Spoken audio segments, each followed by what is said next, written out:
Buat teman-teman hati-hati, waspada kalau Anda galbay di sebuah aplikasi pinjaman online ilegal, itu biasanya dari pinjol ilegal bisa mengakses nik KTP kalian, ya.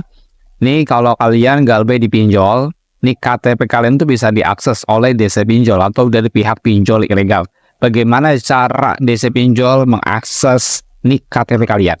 Oke, nanti akan gue jelaskan satu persatu dan gue juga akan berikan referensinya agar teman-teman paham dan juga teman-teman bisa mendapatkan solusinya bagaimana sudah terlanjur install aplikasi pinjol ilegal. Dalam video ini gue akan membahas seputar gagal bayar di sebuah aplikasi pinjaman online ilegal. Kalau Anda galbay, biasanya bisa mengakses nik KTP kalian. Tentu itu berbahaya sekali terhadap data-data privasi kalian kalau Anda melakukan gagal bayar di sebuah aplikasi pinjaman online.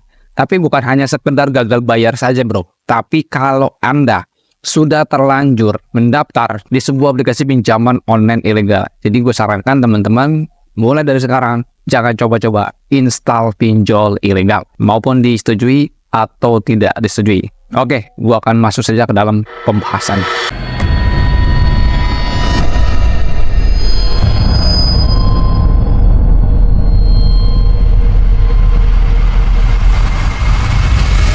Assalamualaikum warahmatullahi wabarakatuh. Kita berjumpa kembali lagi di channel YouTube Tus Pinjol. Pada video kali ini gue akan membahas seputar bahwa DC pinjaman online ilegal itu bisa mengakses nik KTP kalian. Kalau Anda melakukan pendaftaran, pengajuan, install di aplikasi pinjol ilegal, tentu sangat berbahaya sekali, terutama dalam nik KTP kalian. Nah, ini yang teman-teman wajib tahu, harus tahu, dan juga teman-teman usahakan nanti nonton video ini sampai selesai. Karena di sini ada 3 topik yang akan gue bahas, terutama referensi nik KTP kalian digunakan atau diakses oleh pihak pinjol. Yang kedua adalah gue akan berikan bagaimana caranya DC pinjol bisa melakukan akses nik KTP kalian. Nah, ini teman-teman perhatikan baik-baik. Jangan di-skip-skip, pantengin video ini, dilihat dan perhatikan baik-baik karena akan gue tampilkan video dokumentasinya. Oke, gue akan masuk ke dalam referensi yang pertama. Ini gue dapatkan referensinya ya dari Cyber Polri ya, dari pihak kepolisian, dan dimana ini dirilis dari website Pusiknas Polri Go.id ya. Ini teman-teman bisa perhatikan bahwa dia merilis sebuah artikel. Hati-hati, nomor KK dan nik bisa diakses pelaku pinjol. Oke, dari sini kita akan membahas ke topik ini. Ya, nanti akan gue bacakan referensinya, habis itu gue jelaskan, dan habis itu gue akan kasih tahu bagaimana caranya dia bisa mengakses. Nah, teman-teman, ini teman-teman wajib tahu dan perhatikan baik-baik. Oke, gue akan bacakan terlebih dahulu ya untuk artikelnya. Di sini dirilis di tanggal 16 November tahun 2021. Ya, dan dimana di dalam artikel ini mengatakan perlu berhati-hati saat mengunggah nomor KK atau kartu keluarga atau nomor induk kependudukan NIK melalui media internet sebab data tersebut dimanfaatkan jaringan pinjaman online ilegal. Jaringan pinjol ilegal menggunakan data itu untuk registrasi SIM card. Nah, dari sini poinnya teman-teman sudah tahu ya.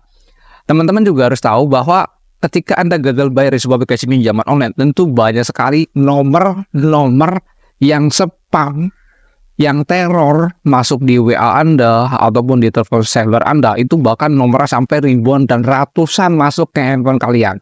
Nah, ternyata DC dari pinjol ilegal itu menggunakan ya SIM card atau data-data registrasinya menggunakan data orang lain. Oke, gue akan bacakan lagi ya bro.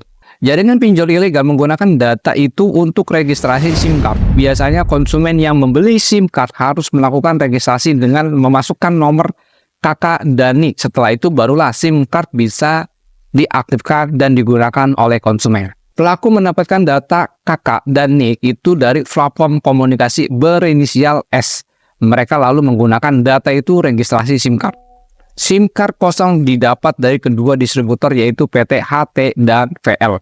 Tadinya SIM card itu kosong, lalu diregistrasi dengan data KK dan NIK yang didapatkan dari platform S. Kata Direktur Tindak Pidana Ekonomi khusus ya Barreskrim Polri Brigjen Pol Wisnu Hermawan dalam konferensi pers di Barreskrim Polri Jakarta Selasa 16 November tahun 2021. Lalu seorang tersangka berinisial ML menjual SIM card itu ke karyawan pinjol ilegal untuk melakukan penagihan bernada ancaman dan pemerasan kepada nasabah. Selain ML, lanjut Brigjen Wisnu, penyidikan juga membekukan 2 orang lain terkait dengan aktivitas pinjol ilegal. Mereka adalah warga negara asing. Satu di antaranya mereka berinisial WJS merupakan warga negara Tiongkok. Waduh, ternyata dari negara asing bro, dari negara luar. WJS berperan sebagai pengendali pinjol ilegal berkedok operasi simpan pinjam inovasi milik bersama KSP INB. WJS juga merekrut pinjol-pinjol ilegal lain untuk bermitra. WJS membangun KSP INB dengan menggunakan dokumentasi palsu. WJS juga memerintahkan integrasi dana dan data dalam kegiatan ilegal tersebut. Ya. Jadi di situ aja gue bacakan karena banyak sekali. Jadi gue ambil poin-poinnya saja ya buat teman-teman. Ini sangat penting sekali ya. Ini gue sudah bacakan dan gue akan jelaskan. Habis itu gue akan berikan data-datanya dan bagaimana cara pinjol ilegal itu bisa mengakses ya. Dan di sini teman-teman perhatikan bahwa polisi berhasil menangkap ini fotonya bahwa polisi berhasil menangkap ya. Dan teman-teman juga perhatikan, gua akan berikan caranya, buktinya ya. Ini bukti ya, ini bukti bahwa pinjol ilegal itu ya untuk SIM card ya. SIM card dari DC untuk penagihan, dia menggunakan KTP atau NIK kakak dari orang lain. Nah, jadi ceritanya bro, gue iseng-iseng ya mengecek sebuah nomor DC ya, sebuah nomor DC. Nah, ternyata nomor DC ini terregis di NIK. Ya, ini KTP. Ini KTP-nya nih yang gua ini ya, ini KTP dari orang lain dan kemudian ini tanggal, ini nomor telepon DC-nya dan ini tahun registrasinya dan ini KTP-nya. Jadi satu KTP ini ternyata dia terregis di beberapa data. Ya, jadi satu KTP ini terregistrasi di beberapa nomor telepon. 1, 2, 3, 4. Ya. Nah, ini sampel aja bro, sampel. Jadi kalau misalkan gua lebih dalamin lagi ini banyak sekali bro. Nanti nggak muat. Nah, jadi kesimpulannya adalah untuk pemberitahuan ini dalam video ya.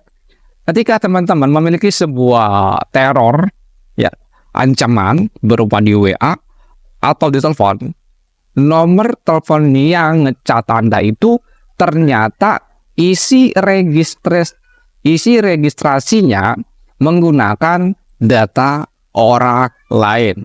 Jadi di saat polisi melakukan pengecekan nomor tersebut, siapa nih pemilik nomor tersebut? Ternyata ini nomor orang lain, bukan nomor pelakunya. Akhirnya polisi berhasil mengungkap kejahatan pinjol ilegal ini bro. Ya, dan itu sudah termasuk penyalahgunaan data.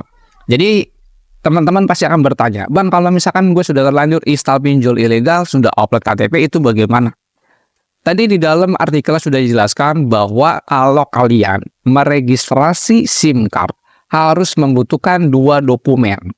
NIK KTP atau KTP atau dan kakak, kartu keluarga. 2. Lalu cuma KTP-nya gimana bang? Nggak apa-apa, asal jangan kartu keluarga juga. Jadi kalau teman-teman upload di pinjol menggunakan 2 dokumen, kakak dan KTP, ini sangat berbahaya sekali. Data-data itu bisa diregistrasikan di dalam SIM card kosong, lalu SIM card kosong tersebut dilakukan oleh oknum-oknum dari pinjol untuk melakukan kejahatan. Gak hanya itu aja bro, bahkan banyak kejahatan yang lainnya, dari scam online, promosi judul, dan lain-lainnya, masih banyak sekali. Makanya teman-teman gak usah heran ketika Anda gagal bayar, yang WA Anda itu nomornya masuk ribuan. Karena biasanya pinjol ilegal itu dia bekerja sama, sudah dikatakan tadi dalam artikel. Dia sudah bekerja sama dengan platform ataupun di provider lainnya, yang mungkin oknum saja yang bisa melakukan seperti itu. Nah, makanya teman-teman, Anda nggak usah kaget ya ketika Anda mendapatkan teror dengan nomor ribuan, ratusan nomor yang masuk ke WA Anda atau ke telepon seluler Anda. Solusinya adalah satu, teman-teman bisa mengaktifkan mode filter panggilan atau bisa menggunakan settingan 4G LTE only. Agar teman-teman telepon seluler itu tidak terganggu, ya agar teman-teman aktivitasnya tidak terganggu dengan spam telepon yang dibuat oleh DC pinjaman online ilegal. Lalu bagaimana kalau untuk WA Bang? Kalau untuk WA gue sarankan cuma didiamkan saja, dicuekan saja, jangan dibales, dan cukup arsipkan saja, dan jangan diblokir. Insya Allah nanti dalam waktu sebelum 3 bulan Anda galbay, semuanya redam dan normal kembali. Ya, dan teman-teman sekali lagi, kalau Anda memiliki sebuah aplikasi pinjaman online ilegal atau legal, galbaikan dari sekarang. Karena Anda memiliki sebuah aplikasi pinjaman online ilegal atau legal, baik Anda dicairkan atau tidak dicairkan, Anda rugi serugi-ruginya. Karena pihak pinjol yang dibutuhkan dari Anda itu adalah bukan uangnya, melainkan data-data privasi yang kalian upload di dalam aplikasi tersebut. Mungkin segitu aja. Assalamualaikum warahmatullahi wabarakatuh. Salam gambe.